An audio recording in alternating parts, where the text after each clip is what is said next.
Okay. So he's playing this, and he's playing against an Esper deck, and this is a matchup that I love to play. Okay. I think it's a challenge. I don't think Blue Eye Red has an inherent advantage here, but Andy's playing cards that make this matchup better. His sideboard is a transitional board that overloads Planeswalkers with Memory Depths, Elspeths, all those combined with Counter Magic to make sure that Hero's Downfall doesn't, destroy you. You have a density of Planeswalkers. You can't downfall all of them. You can't kill all the heroes. So. And that's exactly what James Cowser is playing. He is playing Esper Control. Take a look at his deck list. A lot of fours here. 4 Jace Architect Thought, 4 Heroes Dissolve, 4 Heroes Downfall, 4 Dissolve, 4 Supreme Verdict, 4 Detention Sphere, to go on 3 Revelations, 3 copies of Faraway, 2 Doomblades, 2 Aetherlings, which is kind of the trump in this. And the big one here, and I'm actually kind of curious how your deck does against this, 4 main deck Blood Baron of Vizkopa. I think game 1 we have that is beautiful for us because you have all these dead Supreme Verdicts. However, Andy is missing land drops and discarding, so which is not a good thing. No, this game is not going according to plan. And so now here is a Blood Baron. Now I said this shouldn't be a beatdown, right? But we might actually see a beatdown in the first game, and we know the sideboarding games don't go so long. No, not at all. And, I don't know what kind of hand Andy kept because when you have 2 land on the draw without an Azorius Charm, it's pretty rough to keep those hands. Or Scryland. Yeah, Scryland or something. Yeah, but the Blood Baron's going to beat him down. But luckily, there's no way to actually finish the damage from Esper. So when he does deal with it. If he does, look, what does he discard so far? Is that 2 verdicts? Oh, no. 2 verdicts. Yeah. Well, maybe that Blood Baron's going to be an MVP. We'll see. Well, that's just going to draw a card here this turn. Looks like he drew a War Leader's Helix, and we yeah. know he has all spells, of course, because he was missing land drops. Got a Attention Sphere hanging out there, too. But Helix, Sphere, those don't take care of the Blood Baron. That's pretty much Supreme Verdict or Bust, as you mentioned. Yeah, and I mean, this game is going to be hard to kind of like, to basically say how could it have gone differently when Andy's not able to cast spells and he's just discarding every turn. So discards an Is It Charm. Yeah, and that's I added the one Is It Charm toward the end because it's such an answer all card. It counters Sphinx of Revelation, it kills things in the early game, and it acts as a 5th Azorius Charm to hit land drops if you're a dire and you really need them. Sure. So Andy's probably just thinking about how he's going to sideboard here because this game, it's just tough to win when you're getting beat down. They don't have any land. But he does draw land here, so let's see what he can do. And take a look at the Blood Baron. It still does have pro-white and pro-black, so you cannot War Leader's Helix. Yeah, I think he's reading to see what happens after the next swing because it becomes gigantic. Yeah. And nobody ever gets to that point, but it looks like it's going to be there. Yeah, that second part of the text on Blood Baron does not come up very often, but now it's here. So Blood Baron's going to come across. Cowser's going to move up to 32. Vajda's going to move down to 8. So that thing is I think it's an 8. It's either an 8-8 or a 10-10. 10-10. Yeah, 10-10. Flying, too. Why not? Yeah, sure. Throw that on there. Makes a bunch of sense. Yep. We only have, I don't think he even has a second white here. Did it say less than 10 or 10? I think it's 10 or less, right? Yeah, 10 or less life. Okay, so he has a Sphinx of Revelation, but it's just not enough to even... he's going to War Leader's Helix James, but if James has a counterspell here, the game's over, and he does. And there's a Dissolve. Okay. And we're going to pick up the rest of those permanents. So James Cowser does win Game 1 over Andy Vajda with Esper Control versus Blue-White Red, and we expected this one to go a little bit longer, but Game 1, some mana issues there for Vajda, and he does end up losing. Yeah, Magic, you keep those 2 land hands on the draw, you have a Dissolve, you think you're good, and you're not good. And that's the thing is, it's tough because even if you keep that, you don't have an Azorius Charm. So what if James plays turn 1 Mountain Creature? Yep. What hand did you keep that could beat that? You kind of got to ship those hands back and play in the blind and in the dark and say, man, I need to have a hand that can at least tango with the aggro decks and, at least have a couple more land than that. So sideboard is pretty easy sideboarding. Since he's changed it a little bit, I'm sure it's very, very similar, if not identical here. He's going to board into Wear and Tear. He's going to board in the Glare of Heresy because both those deal with Detention Spheres. He's going to board in the Jace Memory Depths. He's going to board in Pithing Needle, maybe 1 or 2, Negates Dissolve, Aetherlings. He's going to board in a lot. Usually I board in 9-ish cards against a control mirror because you have so much to take out. You have verdicts you can take out. You can cut all the verdicts. Even though he saw Blood Baron, you still keep Turn and Burn in, which deals with Blood Baron easily. Okay. And then you have counter spells to deal with it as well. So he's going to cut 4 verdicts. He's going to cut all the War Leader's Helixes because those don't do too much. It'll be 7 cards. And I'd probably shave off 1 Azorius Charm. And then maybe 1 Detention Sphere. The reason why you don't want 4 Detention Sphere is because the Esper player is probably also going to bring in Glare of Heresy or some ways to deal with enchantments. I don't know if he has in the board. No Glare of Heresy. Okay, here. so he doesn't have any. So he does have Planar Cleansing, though, 1 copy. And that card is also a blowout if you Detention Sphere 1 or 2 things as well.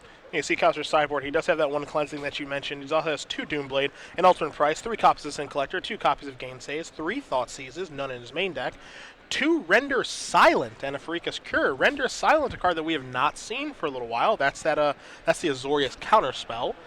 To go along with the 2 Gainsays, which are certainly going to come in, the 3 Thoughtseize are going to come in, 3 Sin Collectors. So, he's got 8 cards, potentially 11 that he can bring in this matchup. Again, board out those Supreme Verdicts, much like he expects Vajda to do as well. You can probably board out the Doomblades, too. Yep. Potentially far and away if he wants to. So he's got plenty of things to sideboard in and out here, and I feel like, you can correct me if I'm wrong, it seems like this matchup gets very good for us after board. Yeah, it's one of those, it's a dance you got to do. And Andy has to dance around and throw targets out there and throw decoys out there, and he really has to get Assemble the Legion going. They each have everyone's on the Aetherling plan. And it's who blinks first and gets an Aetherling in play usually is going to win. But Blue Eye Red has one other trump. It has Assemble the Legion, and like we've talked about earlier, you pretty much have Jace or Detention Sphere or Bust, and that's it. And it sounds like a lot, but when you have Assemble the Legion, you have 9 counterspells at the board. You can easily protect it against the 1 or 2 answers that James might have.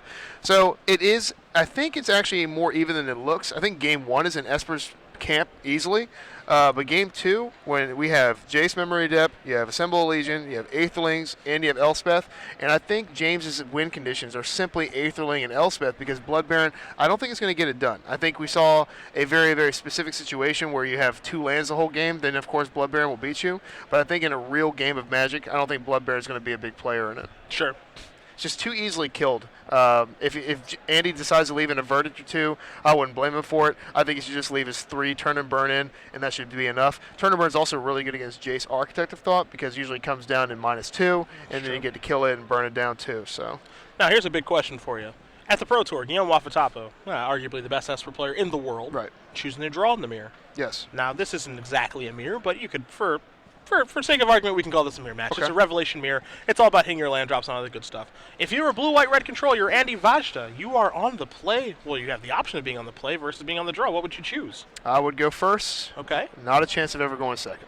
Not drawing? Never. And I think Wafo I think he does it to show that even on the draw, he can just beat anybody anyway, so it doesn't really matter. Oh, you think it's an ego thing? It's an ego thing. I think it's about having an extra card to hit the land drops. You go ahead. You go first. Help yourself. Yeah, you need it. You need it. I don't need it. Yeah, he has. I mean, he's been asked about it, and he explains the extra card hitting the land drops. And even in Sealed, I go first. Even in Sealed, I decide to play, even if my mana base is 3 color or whatever. I don't know. I think. I'm sure there's some logic and science behind it, and math behind going second. I just don't like going second. How about when you take a mulligan here? Now you're mulligan 6 in the play.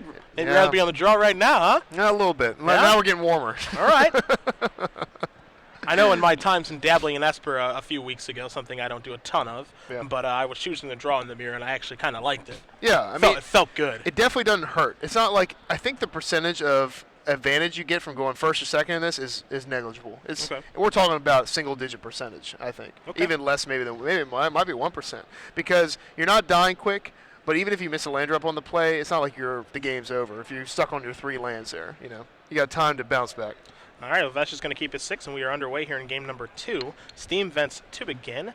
Kowser does have a Goblet Shrine and passes the turn back. And, of course, in a control mirror, we're just going to see both players playing a lot of lands and passing the turn back in the opening turns. Kowser has the upside here with having multiple Scry lands in his deck, though. He has 8, where your list, I believe, only has 4. Right, yeah. You can only run 4. It's not worth it running off color. Also, Andy mulliganing there, I don't see a white source in play, so he can't really cycle Azorius Charms or kind of hit land drops at leisure. So it's not looking that great. And we just about the beginning about this being a long matchup, but Andy needs to really get things going here with land to be able to play. And he does hit a Hollowed Fountain. So let's see if he has a card like Jace Architect who thought this slammed down, and he does have Jace. Probably going to see a negate here if James has it. If not, then that's pretty good. Yeah, I mean, oftentimes, Jace... Is that Gainsay? Yeah. Yeah, and I think that's worth countering. I mean, Jace is basically a double divination is what I have found in these matchups. Yeah, I think Jace is very good. I think it's one of those auto counters, especially with Andy mulliganing too. Yep. And here's the problem. He counters Jace and then slams his own Jace. That's just a dream play, Yep. That's what you want to be doing. And he's going to minus it here. And we mentioned how, Andy can easily untap and turn and burn, choosing to burn Jace to death. You see Gainsay and a Hollowed Fountain to go along with the Detention Sphere are the options here for Vajda to split up. And I guess if he has to figure out exactly how he wants to go about doing this. Yeah, if Andy has... All right, so he's going to... I think James is probably going to take the 2-pile here. I don't think James has a heck of a lot of land in his hand. So, yeah, he's going to take the 2-pile. Andy really wants to untap here and play like a Memory Adept. That'd be a nice little play here. But then he has a Detention Sphere, so that won't work. There's a D-Sphere. Okay, so that's fine. That's going to take care of the Jace for. It'll take care of Jace. Looks like probably forever. There's a. It's like an Azorius Guildgate and passing the turn back. Yep. Yeah. All right. So I think I see a Revelation in Andy's hand, and that's gonna be critical for him getting back in this game. Yeah, Vajda's hand right now is Revelation, Dissolve, and a Mystery card. Yeah, and I think even though he mulliganed and he got his Jace countered, and then James got 2 cards off the Jace, I don't think it's he's out of this game yet. Mm-hmm.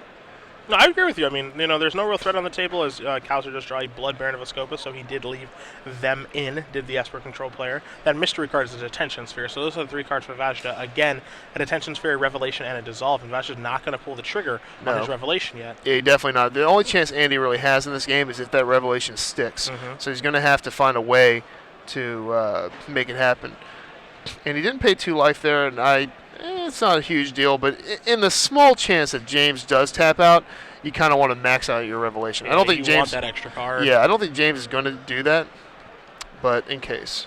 But actually, looks like he is going to tap out. Well, James played his land on tap so that he could play Jason and actually have counterspell mana because now he's representing a Dissolve. I think Andy needs to dissolve this and then try to bait the Dissolve out of James' hand. Then you can untap and slam a main phase Revelation. I'm with you on that one. So there's a Dissolve that's going to counter Jason. There's going to be no fight. Yeah. So Vajda's going to scry. He's going to keep his card on top and pass, and Kowser's just going to pass the turn. I like this. I like what Andy's doing here.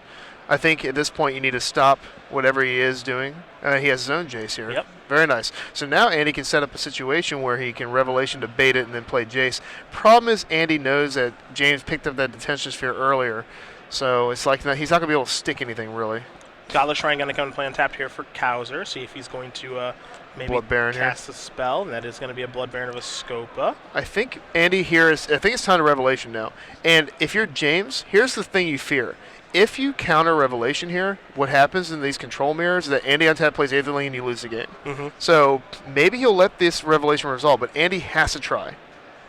I agree with you. I think now you have to pull the trigger on Revelation. So this is going to be a Revelation for 4. Going to be interested to see if he does dissolve this. This is really interesting because if you read Huey Jensen's article on the Esper Mirror, he says that, basically the only things you really want to counter are Aetherlings. You really can't afford to fight over anything else. There are times, of course, where you can pick your spots and fight over a Revelation, especially after sideboard when you have more counter magic. Yeah. But oftentimes you just want to hold that counter magic for Aetherlings since it's the penultimate threat. Yep, exactly. And James, I think he don't want him drawing those cards, so we're going to get a counterspell here.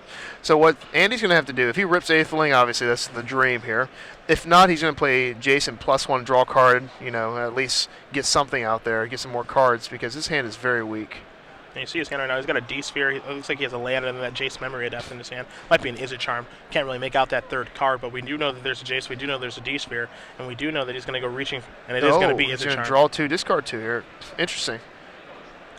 So hit 1, hit 2. Steam Vents and Glare of Heresy are the cards that are drawn. Pretty bad here, both cards. So actually, no. Glare is... Okay, so if he discards 2 cards, I think what he has to do now is he has to discard Detention Sphere and discard a land, and then play the Jace, and I guess hope that it gets Detention Sphere, then glare it. Yep. I think that's his best hope. Yep. And definitely +1 here, get to draw a card. That's why I like Jace Memory Depth so much in this matchup, is because it replaces itself even if it gets Hero's Downfall. It's just another threat that has to be dealt with because you can't leave this guy out there. All right, so definitely +1. All right, so Elevator is going up on the Jace. Milieu, draw myself a card. There goes a Render Silent. The Azorius Counterspell. I cannot stand that card. Oh, come on now. What's wrong with it? Counter-target spell? Can't cast spells? I saw a blue-white counterspell. I'm like, come on, give me something here. All right, maybe you want a little something better? Maybe Absorb was good. I mean, it's not a broken card. Give me Absorbs back, I think Absorb would be really good in this one. I think it would be very good in this one. I think it would be really good, actually. I don't think it would be broken, though. It would just be a solid card. Broken, no. Good, yes. Oh, Aetherling, no. resolving. Oh, no. With double blue up. And Kaiser, we know he has a couple of heroes downfalls in his hand, but he doesn't even care about Jason. This is a scary spot to be in. Yeah, Aetherling, like, this is what the matchup boils down to. Not just even Esper versus Blue Eye Red, but just control versus control. It's who gets Aetherling out and, who doesn't have Aetherling out, and that's just the match. And now Assemble the Legion is drawn there for Vajda, but he is behind, and Assemble the Legion is not a card that can really do a nice job of catching him up here at all. Again, No. Aetherling can become unblockable. The soldiers are red and white, Yeah. so Blood Baron does not care about those soldier tokens. Also, yeah, I think Andy's at 14, so this is pretty much, 2 turns. Yep. You can 12 them here. I think James is going to dispatch Jace, though, here, and send the rest to Andy, because it doesn't lower the clock at all. You see an attack here of both creatures. Doesn't even have to make one unblockable, so we'll see exactly where he's attacking here with the Aetherling and the Blood Baron. If he's just going upstairs and says, I don't even care about that, Jace. You can have that thing, man. Yeah, yeah. So the game, you play this control matchup, you mulligan on the play, and then you have your Jace counter, then they play their Jace. This is just like Control 101. When those things happen to you, your chances of winning these matches are very, very slim. Agreed. Yeah, it's tough. See, Vetch is going to draw a card, puts his soldier into play. We're going to go Jacing, draw a card, mill you a card. There goes your Revelation. I draw myself a Dissolve.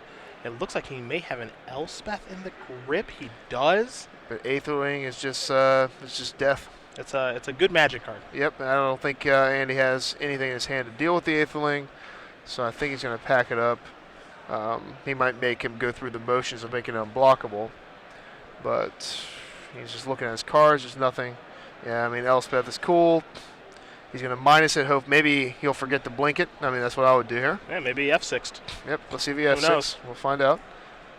Minus? Says minus the Elspeth. No. And, James, unsurprisingly, did not F6. No, he did not F6. Blood Baron will bite the dust. And there comes back the Aetherling. Yep. And Andy will fall to the unblockable Aetherling. Extends the hand. And he's frustrated. Whenever you're playing a control mirror, I enjoy the control mirror personally. Sure. I think it's a fun matchup. I think there's a lot of angles you can take, a lot of different ways you can go. And when you don't really get to play Magic, it's definitely a frustrating situation to be in, because it's very rarely do you see what happened here. You see game 1 domination because he has no land, and then game 2 you see this back and forth where the mulligan and then your Jace being countered. You don't really get to play a game of Magic as well. So, of course, I'm a little biased toward the Blue Eye Red camp right now, and I wanted to see more Magic being played there. But congratulations to James Kaiser for winning with Esper Control. We're seeing Esper Control decks and Control decks doing pretty well so far. Yeah, not bad. I mean, long tournament to go. Of course, we're in round 3 of 10 here, so we got a lot of Magic left to be played so far. But we have seen 2 Esper decks win thus far.